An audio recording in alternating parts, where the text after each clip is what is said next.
All right. So, hi, everybody. I'm Mike Lewis, Summer Honors Alumni Association, here with Brett Maline, who is a Summer Honors alumnus from the early 2000s. I Yep. think he went for 3 years. Is that correct? I did. I wish I would have. Wish I could have went for five. Only got to go for three. Tyler Keyser will never let me live that down either. Aha. Well, you'll have to tell us about the story behind that. So, and you're from Minden, right? I am. I'm from Minden. Yep. I'm a And Wicked. you have an older sister that went as well in the mid '90s, kind of, right? Yes. Yep. Okay. Yep. All right. And you live in LA now, and you are living a creative life, which I'm sure we'd like to hear more about in the TV and film industry, acting and writing and directing. Correct. Yeah. All Yeah. right. So covering the big three bases there. So. Yeah. Yeah. So let's start from the very beginning. So tell us about your time at Summer Honors. Like, how did you end up there? Um, what was your life like at the time? How did Summer Honors change your life at the time or influence your life at the time? Yeah.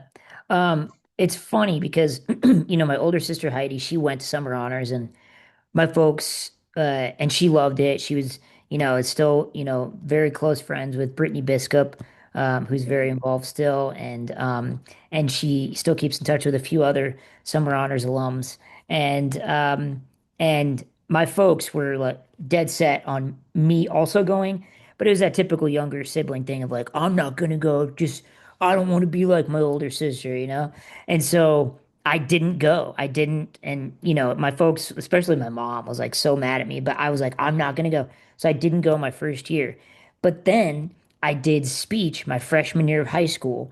And I started hanging out with Jessica Liskey, who is a Summer Honors alum, and also Brian, who is a Summer Honors alum, and George Johnson. What's Brian's last name? Brian, oh my gosh, B, we called him B. What is his last name? He's from Holdridge. Um, Brian. Larson, maybe Yes. Yes, yes, yes, Brian yes. Larson. Brian Okay. Larson. Yep. Brian Larson and Brian Jessica was like the coolest person on our speech team. And then when we go to other speech meets and she like knew all these other kids and all these other, students from other towns. And I was like, "How do you know all these people?" And she's like, "Summer honors." And then B is one of those people that I met. He was also like one of the coolest kids on his speech team. And I thought he was so funny. And I like looked up to him. And he tells me, he's like, dude, if you go out for summer honors and you get in, you can stay with me. And so I was like, okay, cool. And this is back when, you stayed at people's houses in Holdridge. And so then I was instantly like, okay, I'm going to try to get into summer honors. So then I auditioned for drama. I got in and of course that was it. That then it was like, all right, I'm going to summer honors every year if I can. And my first year it's when I met Tyler Keyser from Cambridge. And then also Daniel Whitty, also from Cambridge. They're two people I still keep in touch with. Rachel from Alma. Rachel, God, I'm horrible at names on the spot. Rachel, hang on, I'll tell you right now. I just was on a call earlier and I was like, Not Rachel. No, it Huggins, wouldn't have been Rachel Rachel. Huggins. Okay. Okay. Yep, yep. Rachel Huggins, who is very successful. She's a diplomat now. I think she's based in Kuwait right now or something like that. Hmm. Yeah. And Tyler Keyser's killing it. He's a lawyer. He went to Harvard Law, and now he's in Omaha at a dope law firm. Whitty is very successful teacher in Lincoln and high school track coach. He ran track and jumped for Nebraska Westland. And anyway, but Allison Van Drill, can't remember her married name, but that's her maiden name. She's also from Alma. John McClimate is another great buddy of mine from Holdridge. He's again very successful dude. He's a pharmacist and he's living in Ohio now, but we still keep in touch, hop on the phone every now and then. So, you just and Kinsey DeBoer, I can't remember her Detroit, I think is her married name, but she's originally. So hold on just a second. I'm going to pause the recording if I can. All right. Sorry, listening audience. I got a call from my wife that I had to take. So we're back. So I think you were talking, Brett, about various people that you still keep in contact with from summer honors. Yeah, yeah. And I was just saying, Kinsey DeBoer, who I think her married name is Detroit or something similar to that. She's originally from Bertrand. Kyle Dawson, another Bertrand person. There's a bunch of people, but that are just incredible people that I wouldn't have, most likely wouldn't have met. Definitely wouldn't be near as good as friends with had it not been for summer honors. And I'm very, grateful. And I think that's the most important thing that you get out of summer honors and is being around people. I'm sure a lot of people have said this, but it's true. It's just being around people that are not afraid to like things that are out of the norm, maybe of what a normal high school student in small town Nebraska likes or is passionate about. And when you're around people like that who aren't afraid to kind of step out and be different from other people, you really are able to connect in a deeper level. And you're also able to step into yourself and like who you really are and become something greater than you might be able to around all the other normal kids from small town Nebraska. Mm-hmm. Yeah, I mean, obviously, everybody I talk to can rattle off the names of the people that they still keep in contact with, or still close friends with, who are doing cool things in their lives. Yeah. And it's a great benefit. I sometimes I wonder, um, like, obviously, you would not have known those folks if you hadn't had the summer honors experience. Um, and I wonder, like, I went to the program in the 80s when there was no internet, even to even kind of give you a sense of here's some people who think the same way I do, or kind of have the same interests I do, or the same creative passions that I do. Uh, does the internet replace that, do you think, somewhat now? Or do you still kind of need that, um, especially maybe in a rural area Yeah. like that? What do you think?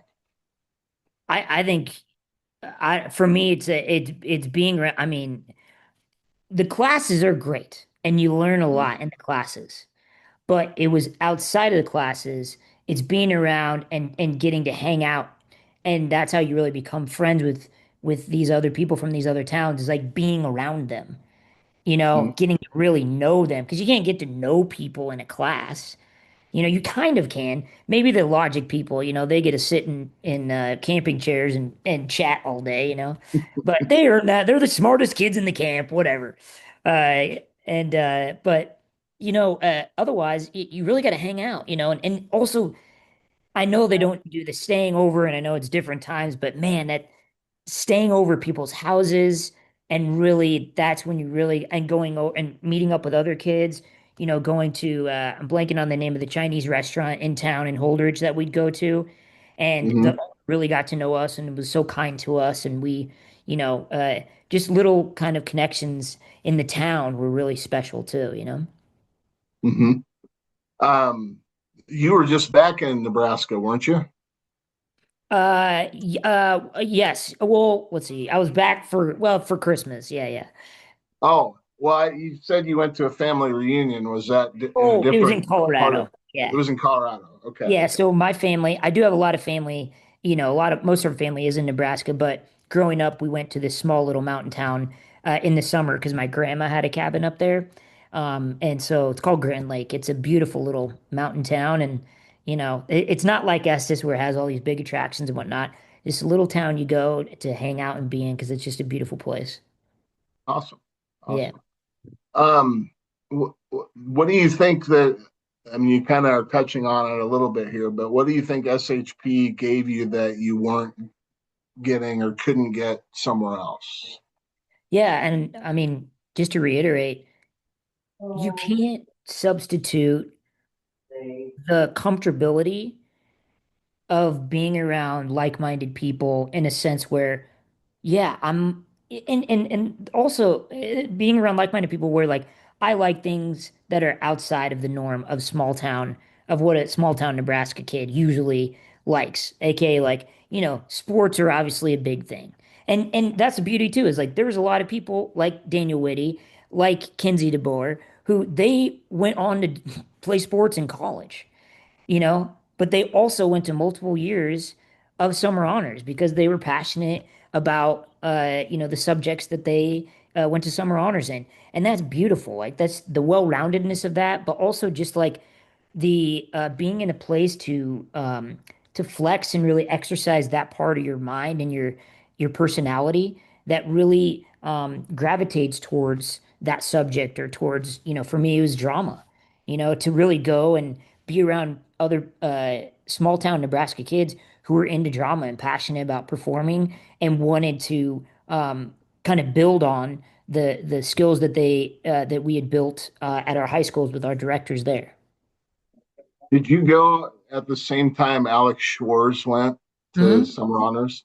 Yeah, And yeah, yeah. he's now the instructor for drama That's at right. I summer heard about honors. that. Yeah, that's great. Um, yeah. Um, how if at all do you see summer honors connecting to the creative life that you have built for yourself as an adult? I think the most important, and I don't think this is just in creative stuff, but for me, it was really And understanding. actually, maybe you can kind of just summarize, and I can, name some of the things from your bio. You were Yeah, part of the Upright Citizens Brigade or UCB. yeah. You had a connection to the Groundlings, which is a well-known kind of Improv sketch theater. improvs. Yeah, both of them are involved in improv sketch comedy, right? Both Right. those organizations. You have a YouTube channel called Genuine Jerks, which is also sketch comedy primarily. Um, you have a feature film, from what I understand, that is about to come out, or what? Tell us about this feature film you've worked on. Yeah, so it's called Wrong Guy, and so it's based on a short film that I made a couple years ago. I wrote, directed, and starred in it because I'm clearly a narcissist, Mike. Uh, Mhm. and but it went to this festival, Slam Dance, which is a sister festival of Sundance, and at Slam Dance, I met a producer. And then we went on to get a grant, a development grant from Adobe to develop it into a feature.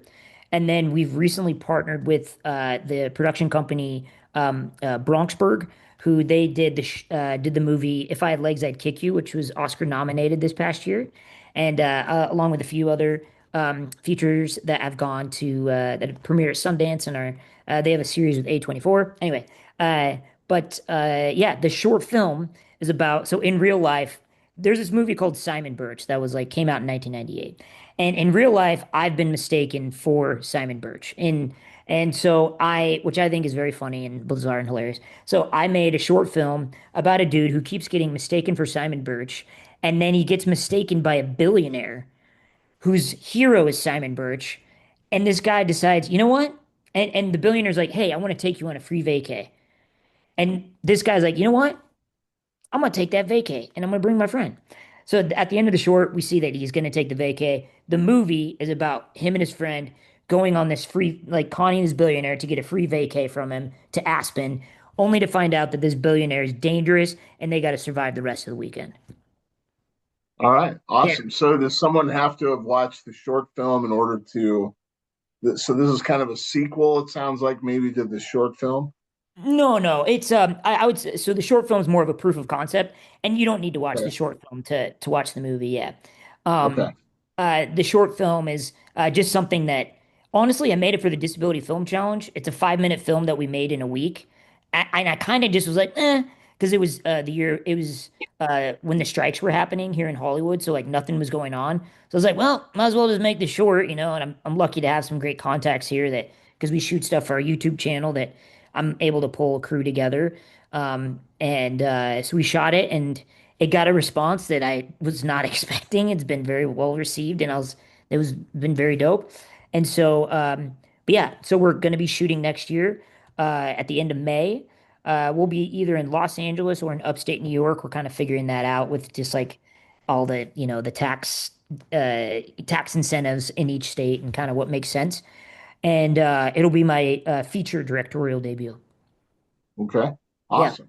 And then there's a couple of things I might want to mention for folks who might not know is that uh, you were a writer for Marvel's Loki uh, Yeah. television show, I correct? was. Yeah. And for one season of that, and then you directed a foreign film that was in Tokyo. So Yeah. that was also a short film, or Yes. okay.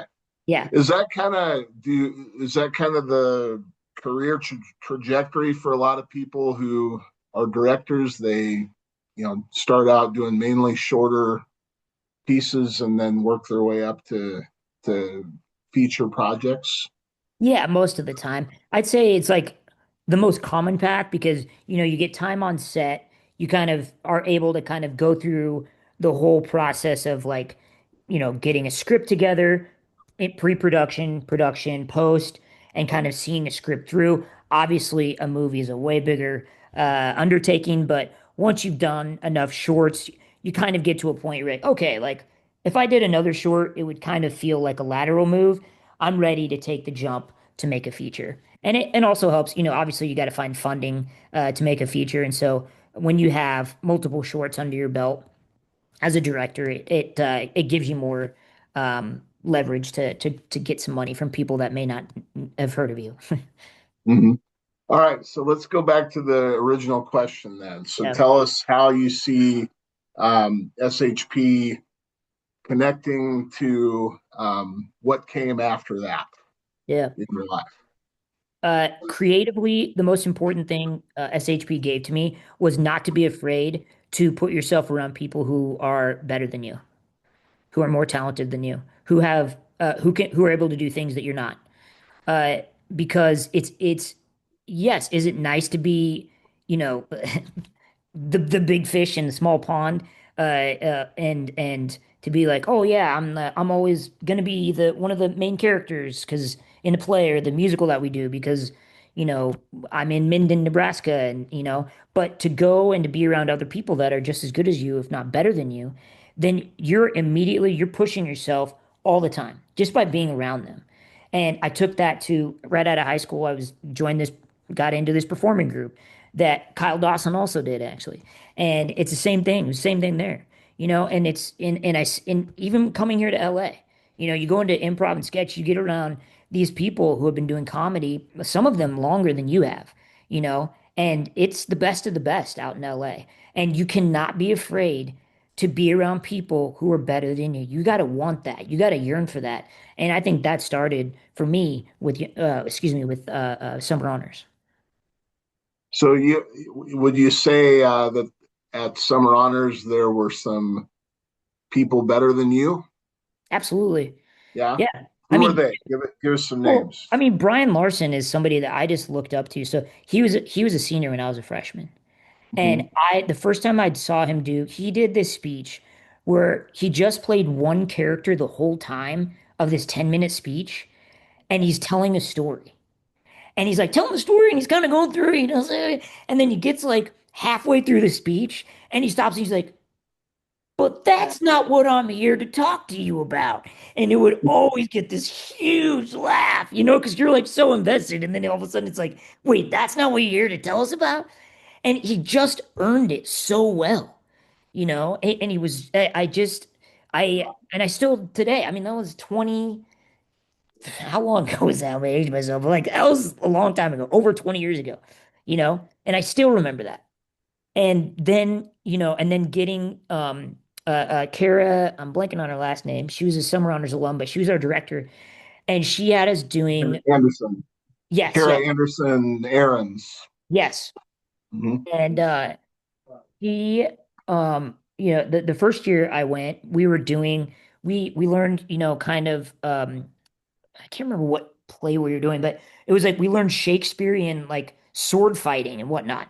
And I mean, for small town Nebraska kids to learn that was so cool, you know? And I Mhm. remember like B, and again, just like being with B, I was like, dude, how am I here with B? You know? And like and there was so many other performers, you know, from other towns that I'd never even seen, or I was like, whoa, you know, like, and some of them, like the Alma kids, they were performing. This is before we had the or I guess it was kind of right after we got in the Opera House in Minden. But the Alma Mhm. kids, they perform, you know, they have that theater. I'm blanking on the name of the theater in the town. Oh, the one in Rep City, Yeah, Republican Rep City. City. So they've been doing professional theater from the time, like, I think, you know, most of those like students that were coming from Alma and from Arapahoe, or maybe Arapahoe. Anyway, they had been doing professional theater on top of, like, they would do professional theater in the summer and then be doing theater and speech during the school year. So they were also like very talented and very, you know, they just had so much more experience on stage than I did. Yeah, I is was that at one time a professional theater? Like I always thought it was more of a community theater Well, than a yeah, it's definitely a professional. community theater, Like but you're around, volunteers doing it.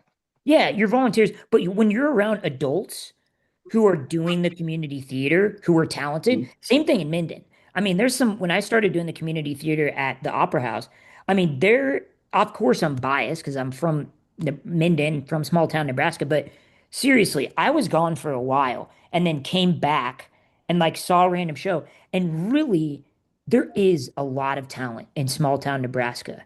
And they just, you know, they live there because they've never had any ambitions to go pursue it professionally, but they love doing it.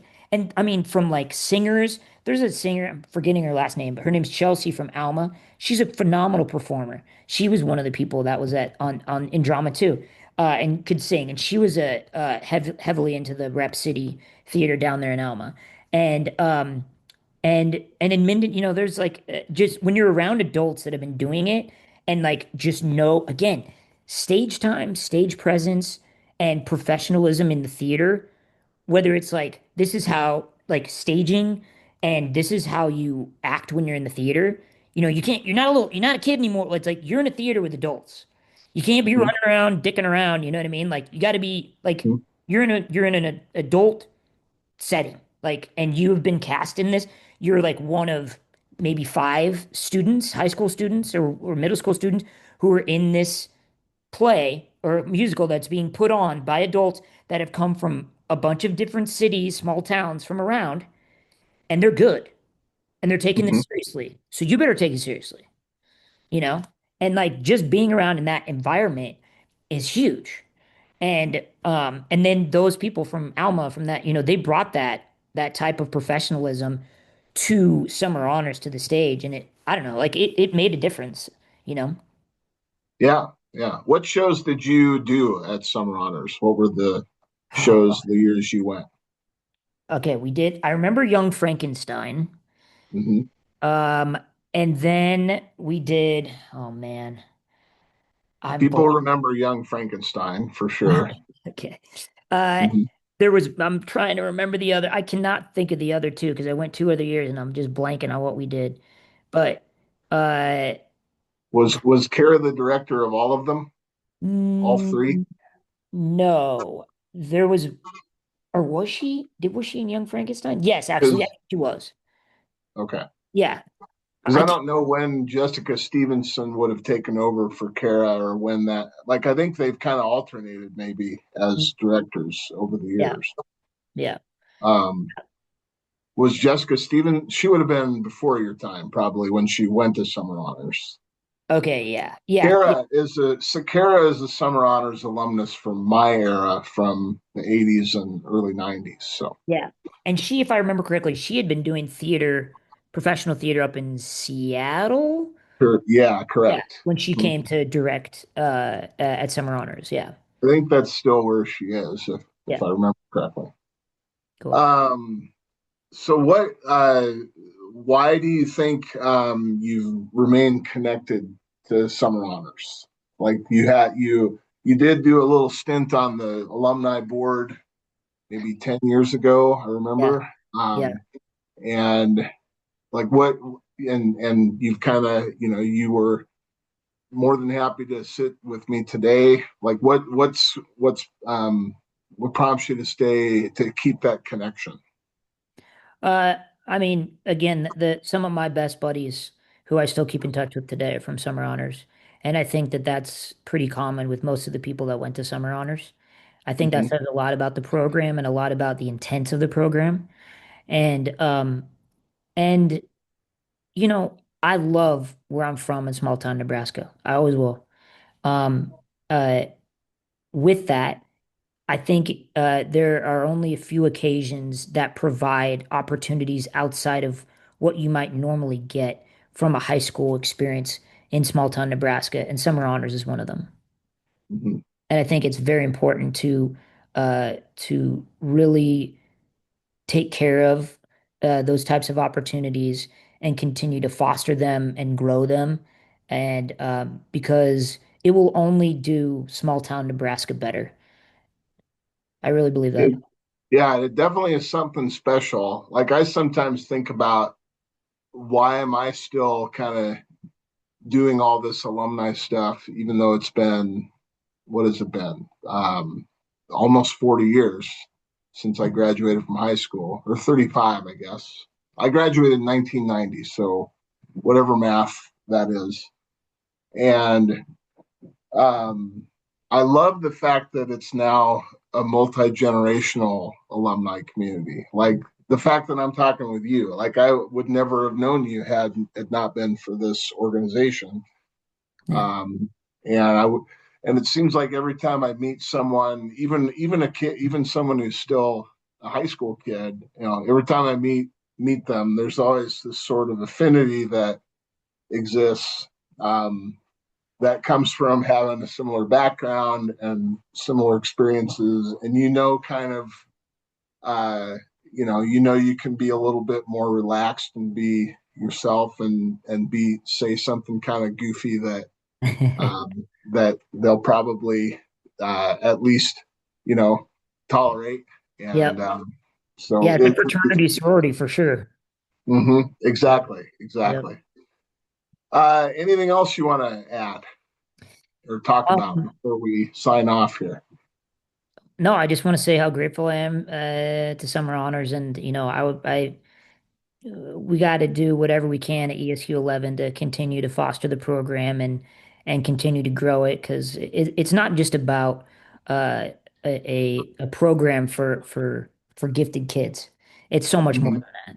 And Mm-hmm. whatever we got to do to continue the program, I just we got to make it happen. And so anyway, it's been great to, and I love talking about Summer Honors, and again, my some of my best buddies are from Summer Honors, and I can't imagine my life without them in it. So very grateful. Yep. My life has been enriched pretty greatly by the people I met as well. So, Yeah. And and shout out to Timber. continue to meet, and shout out to Timber. Yep. Absolutely. All right. Thanks, Brett. Hey, thanks so much. I'm gonna go ahead and shut off the recording here. And